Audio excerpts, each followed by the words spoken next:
little dog.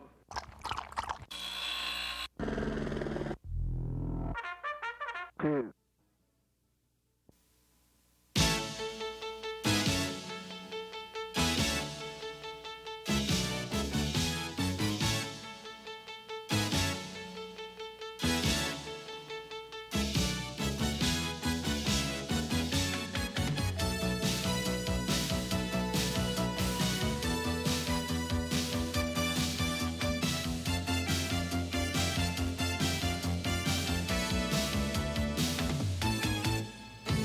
Hello, I'm Monsignor Charles Minot. And I'm Pat Shelton. Welcome to Real to Real. We have an awful lot to welcome people to this week, don't we, Pat? Because the season is so great. Mm-hmm. It's so happy because we're looking forward to a parade, a great parade in Philadelphia for sure. And it's so, not depressing, but settling to think about Lent. Yeah, well, Lent is to get you in the mood for better things to come. Are there many things going on in your parish during Lent? Oh yeah, we have different years. We have different programs. We have Poor Men's Supper once a week during Lent. We have I don't know what we're doing this year, but we have different programs. I hope we haven't lost sense and spirit of prayer. I really agree we should have the Poor Men's Supper. We should do Bible studies and that kind of thing. Mm-hmm. But there's a real need to look at what we should do for devotion. We have a very special spirit of devotion for Lent for you. This year, Father Tom Legere is going to have a continuation for us in beautiful understanding and appreciation of the passion and death of our Lord, the Stations. And as we approach the seasons of green beer and green milkshakes and St. Patrick's Day parades, I have a guest today who will add a new twist to the St. Patrick's Day parade. Well, what are you going to twist me about now? Well, let's see. You know, Father, I have a sister named Joy, whom I've always called an earth angel. Yes. And that's because she has always been an angel since she was a baby. But it's not so easy to recognize other earth angels, is it? You can recognize earth angels and real Christians if you really have an understanding of what it means to find Christ. John the Baptist sought Jesus, and what did Jesus tell him for recognition? Go tell John, the deaf hear, the blind see, the poor the gospel preached to them. Well, wait till you see how Christians are still identified by the flying Samaritans who prove to you that where there is love given, there is happiness in each and every heart.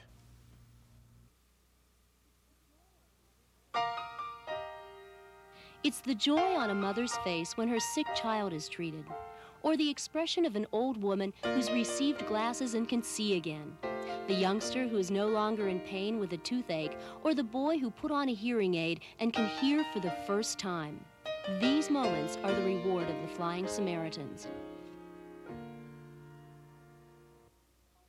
The Flying Samaritans is a non-sectarian, health-oriented volunteer group of physicians, dentists, pilots, interpreters, nurses, and pharmacists. As guests of the Mexican government, this group sets up clinics in the remote villages of Mexico where the needs are great. And they do it all for free. I think that the medical needs can be really divided into two groups. One is the long-term medical needs, which are addressed by the Mexican public health authorities, and really we can't deal with those. But the acute problems, the children with earaches, the old person who comes in with an infected foot, the child who needs a cavity filled, the kinds of things that we can do in a short time that really can contribute to the health of the community. The Flying Sams maintain 17 permanent clinics in remote areas such as Hacienda Sinaloa, El Alamo, Punta Prieta, Bahia de Los Angeles, Tecate, Quino Bay, and San Felipe. As many as 40 aircraft carrying about 180 people, medicine, and medical supplies fly out of California and Arizona every second weekend of every month to these remote villages. I bring down the teams. The team's normally made up of a doctor or a dentist, a nurse, a translator, and a pilot. I can speak a little Spanish, so I can be able to translate a little bit, so sometimes I can do some work that way also. But of course, we're the bus drivers. We bring the people down here. Well, I just do general practice down here. We're not set up to do surgery, but they do have a small operating room here in the Bay of Los Angeles. We don't have x-ray facilities, we don't have electrocardiogram facilities, but if we have a good interpreter, we can get a good history, and we can and then we do a careful exam. We can base our treatment on those two things. We do emergency work, extraction, fillings mostly. We can do advanced kind of work like root canals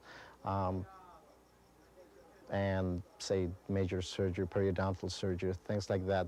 Because we can't follow up on that, we don't have the facility. Despite the lack of medical equipment, the variety of skilled professionals and non-professionals are able to successfully resolve the numerous clinical challenges confronting them. However, when medical problems arise that cannot be treated in the villages, the Flying Sams will bring the patient to Los Angeles for health care. Yes, we do that too. It's not just the children, but we also bring adults. If we have a situation that needs intensive medical care only available in the United States, we make arrangements with the immigration people to allow them to come into the United States on a medical entry form. The Flying Sams also find a host family to provide for short-term accommodations. Local transportation is also required to and from the medical centers. Volunteer specialists must be procured in the States, whether the work is done in Mexico or organized in the U.S. It's multifaceted, hard work, but there are rewards. Right now, this is the first time I've gone. On the selfish side of it, it's a getaway. Okay, there's no question about that. But on the other side, I'd say that through helping others, I think that's the answer to a fulfilling life. There's something extraordinarily satisfying in enabling doctors and nurses to go down to Baja. They couldn't do it without the pilots. And we have the joy of flying and at the same time achieving something wonderful for the people in Baja. For me, as I mentioned, the word fulfilling, it's something that I need, something that makes me happy, something that fills my life. Servicing people that need the work and they appreciate it so much for the little that we do. I'm happy doing it. And the people of Mexico are happy that the Flying Sams are there to help them. So much so that they've dubbed this international non-profit organization Los Angeles Sin Alas, which means the Angels Without Wings. She says that it's very important because there's very little medical services here, and they have very little in the way of medical consultation, and it helps when we come. Basically, at this point, the services are very sparse, and she feels that it may be a very long time until they will have sufficient resources here in Mexico to cover completely their own needs. The people that we service are our friends. I've come to this particular clinic for 3 years. I know the people. They bring me their babies. I enjoy seeing them every time I go. The camaraderie develops quickly among the volunteer physicians and the villagers. And at the end of the day, there's a feeling of brotherhood, achievement, and above all, a feeling of love in each and every heart. I felt that I was in a different world completely. And when you look at life from a different angle or a different perspective, you get a little more perspective on life. You leave with a feeling that, hey, I've done something, I've made a small difference. And I think that's the reason that I'll continue doing it. I leave with a sense of fulfillment, having done something worthwhile, working on people that needed the dental work that we provided for the 2 days. That's very satisfying to me. Hopefully we're going to work ourselves out of business, because as the Mexican government and the people of Mexico are able to better provide dental and medical care for their citizens, there's less need for us. One way the Flying Sams are promoting self-sufficiency is that they've set up a scholarship fund for Mexican citizens to study for and become doctors, dentists, and pharmacists. The Flying Samaritans are committed individuals doing their part to foster better human relations around the world, especially with our next-door neighbors in Mexico.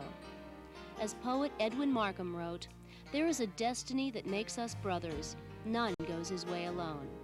All that we send into the lives of others comes back into our own."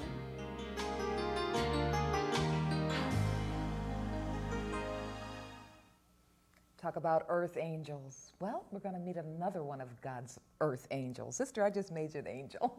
My guest today is Sister Frances Patrice Kirk. She's a sister of St. Joseph's, and welcome to Real, Sister. Thank you. And I've been a sister of St. Joseph for 40 years. And proud of it. I'm glad that you mentioned that, because you look so happy and radiant to be a sister. A teacher in Delaware Valley. Yes. Back and forth. A teacher in South Jersey. That's right. And I think you've done more of your share of work. I understand that you've had a ministry with cancer patients and stroke patients, and you've taught at Holmesburg Prison in summers. I did summer program volunteer work with many sisters at Holmesburg Prison. Yes. Busy, busy lady. And now you have an honor and a distinction of being the first Grand Marshal of the St. Patrick's Day Parade. I'm quite overwhelmed. The first lady Grand Marshal. Correct. How did this come about, sister? My parents are from Tyrone in Northern Ireland. I'm a Philadelphia-born girl and educated in Philadelphia. And for the last 20 years, I have been very concerned about the children of Northern Ireland. Belfast, Derry, South Armagh, Tyrone.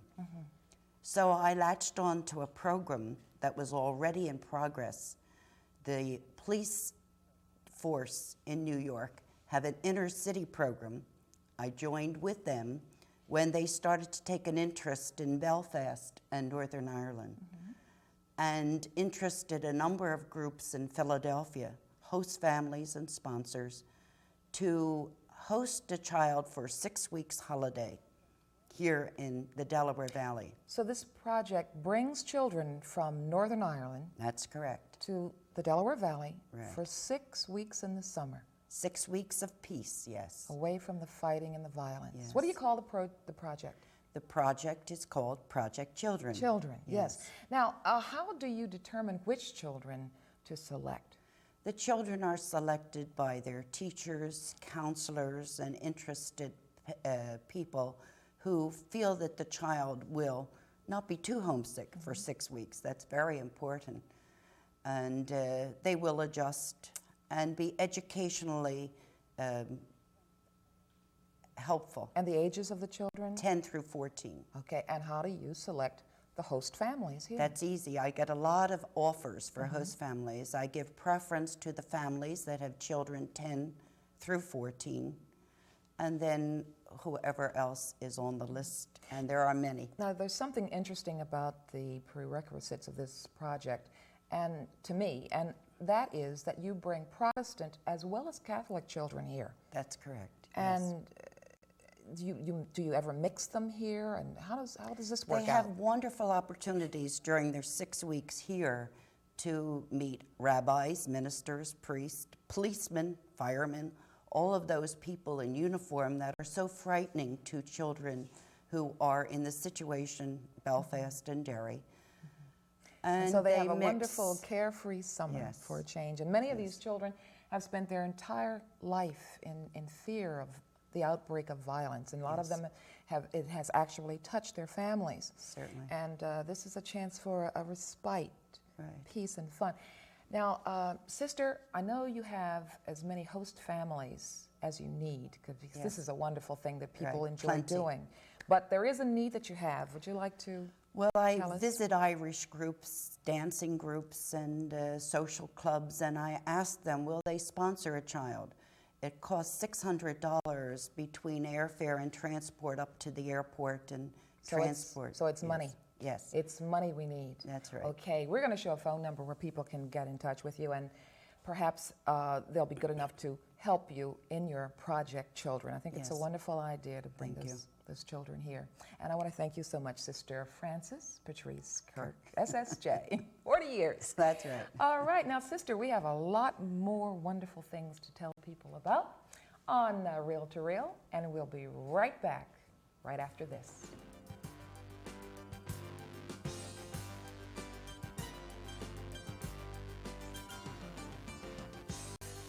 Jesus was unjustly tried by those who were envious of the good he did. It must have really hurt him to be put down unjustly.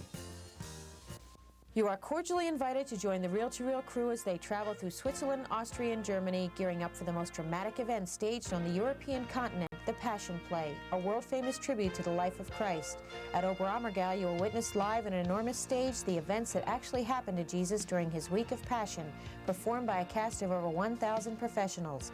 This once-in-a-lifetime religious experience brings the Passion of our Lord before your very eyes. Included in your tour package is round-trip air transportation, 14 nights deluxe hotel accommodations, and daily breakfast and dinner. You will enjoy such sightseeing tours as a beautiful cruise along the Rhine River and truly experience the culture and folklore of Europe throughout your 16-day itinerary. This spectacular trip is scheduled for July 26 through August 10, 1990.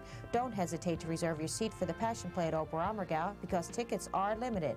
All persons traveling with the Reel-to-Reel crew will receive as a bonus a 1-hour videotape capturing the memories of your trip. For more information, please call 215-587-3775. You know, Monsignor, I wanted to tell Sister Frances that I wore my green suit in her honor as being the First Lady Grand Marshal of the St. Patrick's Day Parade. So Well, you wanted me to wear a green suit too? Just a little shamrock would have been nice right here. Well, I'll try to get one for the parade for sure. And I hope it doesn't rain on her parade. Yeah, no, it won't rain because they have all the blessings of Ireland going for them. They can't miss on that one. You know, it's quite interesting, Pat, that our program is always in the shadow of the cross. Mm-hmm. Our set is always built upon that. And it's a wonderful thing that the shadow of the cross, in which we have so many very interesting things, brings us the realization that Jesus did die for us. That's what Father Tom Legere is going to share with us through Lent, the experiences of dying with Jesus and the Station of the Cross. We're going to say goodbye, but you stay with us. God bless you. Good night.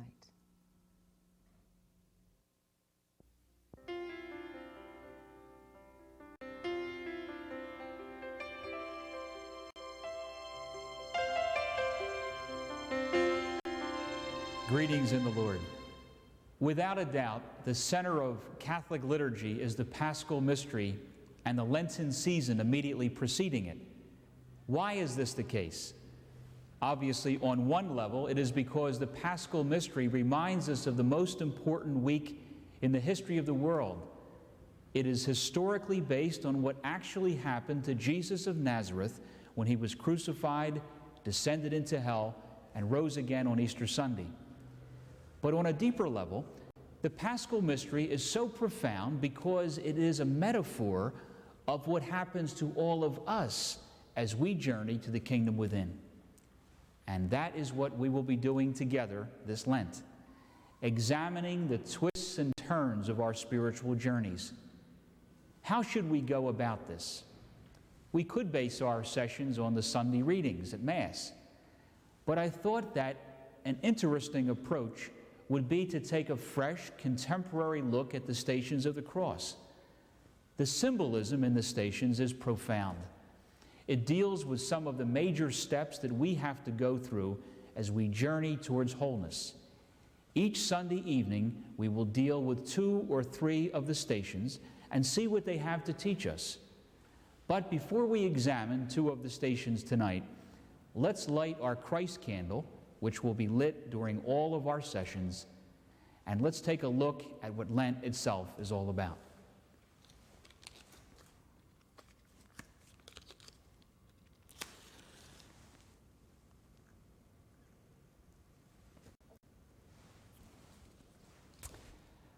On Ash Wednesday, we come to terms with the fact that our earthly lives are fleeting and much of our activities are but dust in the wind. This is an important insight. Otherwise, we go through life taking ourselves too seriously, puffed up with an aggrandized sense of our own self-importance. On this feast, we make fools of ourselves. We smear the burned ashes from the previous Palm Sunday on our foreheads. Like clowns, we wear this makeup on our heads to remind ourselves that we are not such big shots after all. The whole Lenten season carries out this theme. We try to acknowledge our limitations, unmask our illusions, and debunk the great lie that would have us believe that we are actually in control of our lives. Fasting purifies our bodies from the toxins that poison us and make us feel cut off from God.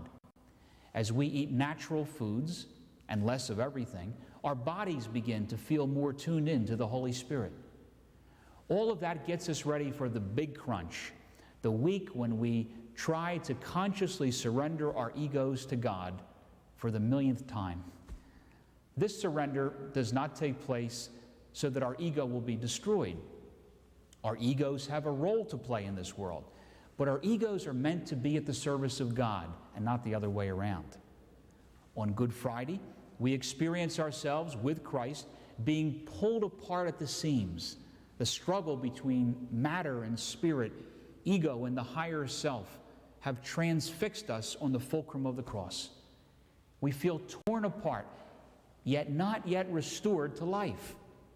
During Good Friday and Holy Saturday, we experience ourselves as being suspended between two worlds. This is the scariest of all times, when we have left the security and comfort of ego-centeredness, yet before we have a sense of who we might be. The descent into hell is real. It is not a journey to the center of the earth, but a journey into the center of ourselves. Along the way, we meet our inner dragons and monsters. Tenaciously clinging to the power of Christ, even though we do not always feel this power, we stare down and face our inner dragons. We then discover the amazing fact that they have no ultimate power over us. We can face these dragons because there is a dimension within us that unifies our personality and makes us whole. This is the kingdom of heaven within us, the divine spark that represents the true self. But discovering this divine spark within, that is what the stations, that is what Christianity is all about. The first station, Jesus is condemned to death. Jesus was unjustly tried by those who were envious of the good he did. It must have really hurt him to be put down unjustly. Do you know that feeling of being the victim of jealousy and envy? Of being unjustly accused with no way of presenting your side of the story? Other people's bitterness can make people so blind to the truth that they dismiss us out of hand, write us off as being irrelevant, or perhaps a threat to the status quo. It hurts, no doubt about it. At a time like that, however, we need to be true to ourselves, because life is simply not a popularity contest. Have you ever met anyone who did not like being liked? Probably not. There is an inner urge in all of us to be popular and highly esteemed. This is perfectly natural. We only begin to run into difficulties when being liked by others becomes an obsession. It is more important to be authentic than it is to be popular. As human beings with a certain sense of integrity, we are called to speak the truth as we see it. In doing so, obviously, we will not always make everyone happy. A priest friend of mine is fond of saying that in any situation in life, 25% of the people will love you no matter what, 25% will despise you no matter what, and 50% could not care less. There's a lot of wisdom in this observation. One of the first steps in mental and spiritual health is getting over this obsession with always trying to please everyone. In the movie Mass Appeal, there's a marvelous portrayal of a pastor who simply cannot transcend his desire to be highly esteemed by all of his parishioners. In trying to please everyone, he ends up almost losing his soul. When we start off with pleasing others as our main goal, we find ourselves becoming two-faced with one group of people. We say one thing, and with another group we shift gears and we tell them what they want to hear. And in the end, we're nothing more than a split personality who does not know who he or she is. One of the paradoxes here is that when we quit trying to please everyone and just start being true to ourselves, we actually end up being respected a lot more than the glad-handers with the plastic smiles. A clear example of someone who was true to his convictions was Jesus. We're told in the Scriptures that Jesus was generally popular with the masses. But we also know that he was rejected by the people of his own hometown and was high on the enemies list of the religious leaders of his day. In short, some liked Jesus and some despised him. But Jesus was not running in a popularity contest. He said what he had to say and did what he had to do for one reason only. He believed he was in touch with the voice of God within. Like Jesus, we are called to tune in to the higher power within. Once tuned in as well as we can, we are then expected to take a stand and let the chips fall where they may. How can we take such a risk? Won't mistakes be made? Sure they will. But if we really believe that all that God created is good, including people, we can generally trust our own judgment. And even when we're wrong, the Holy Spirit will keep the world on course.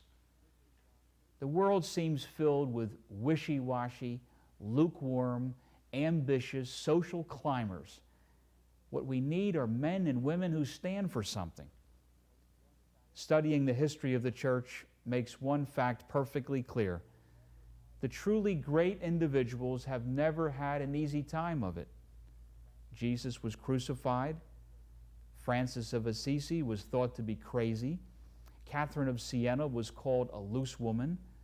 Teresa of Avila was called proud. Thomas Merton was called an egotist, and on and on. In short, those who have been the brightest lights in the history of the church have been seldom the ones who have been well liked. All of this is not to say that we should go out looking for trouble. It is simply to say that if we are true to our convictions, not everyone is going to like us, and that is okay.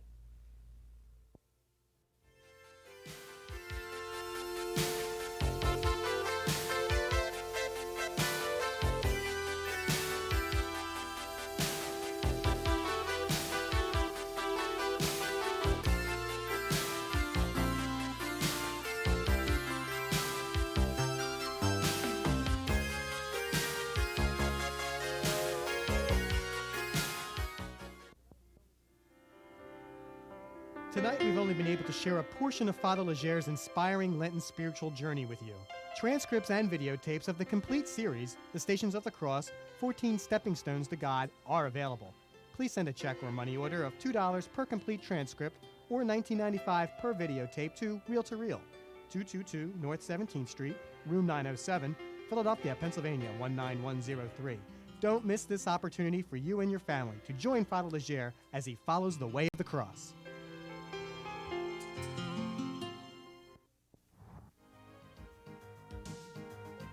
Travel arrangements for Reel to Reel by Atkinson and Mullen, Newtown Square, PA, 215-359-5980.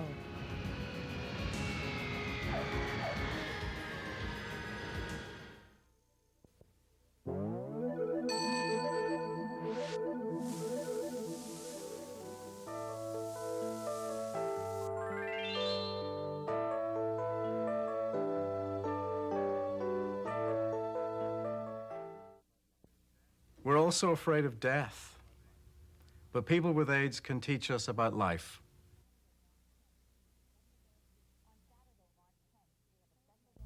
On Saturday, March 10th, we have a special day of teaching at Cardinal Doherty High School. Charismatic Renewal has many new gifts to help you.